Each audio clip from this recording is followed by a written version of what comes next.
नमस्कार, आपण पाहत आहोत जनमत मराठी न्यूज आणि आता पाहूया बातम्या विस्ताराने। नाशिकचे अतिप्राचीन ग्रामदैवत श्री कालिका देवी मंदिरात आजपासून शारदीय नवरात्रोत्सवाला प्रारंभ होत असून पहाटे 5 वाजता विश्वस्तांच्या हस्ते घटस्थापना करण्यात येणार आहे। तर पोलीस आयुक्त संदीप कर्णिक यांच्या हस्ते सकाळी 8 वाजता ग्रामदैवत श्री कालिका देवीची महापूजा आणि महाआरती करण्यात येणार।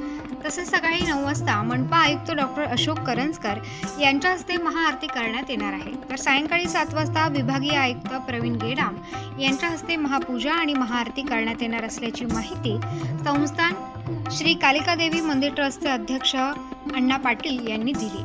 प्रतिवर्षीप्रमाणे याही वर्षी अतिप्राचीन ग्रामदैवत श्री कालिका देवीचे नवरात्रोत्सव गुरुवार दिनांक 3 ऑक्टोबर रोजी अर्थात अश्विन शुद्ध प्रतिपदेपासून कालिका देवी मंदिरात शारदीय नवरात्रोत्सवाला प्रारंभ होत आहे।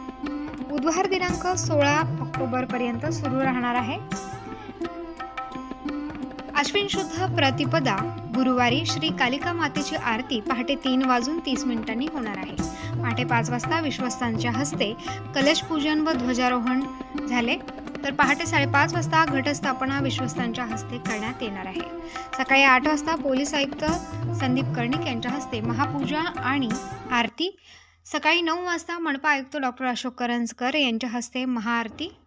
आज शारदीय नवरात्रीच्या पहिल्या दिवशी नाशिक शहर येथील कालिका माता मंदिर या ठिकाणी पोलीस आयुक्त नाशिक म्हणून मला पूजा व आरती व घटस्थापनेचा मान व भाग्य मिळाले।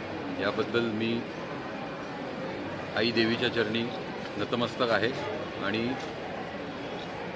विश्वस्त मंडळ तसेच कालिका माता मंदिर ट्रस्ट व सर्व त्यांचे सदस्य यांचा खूप आभारी आहे।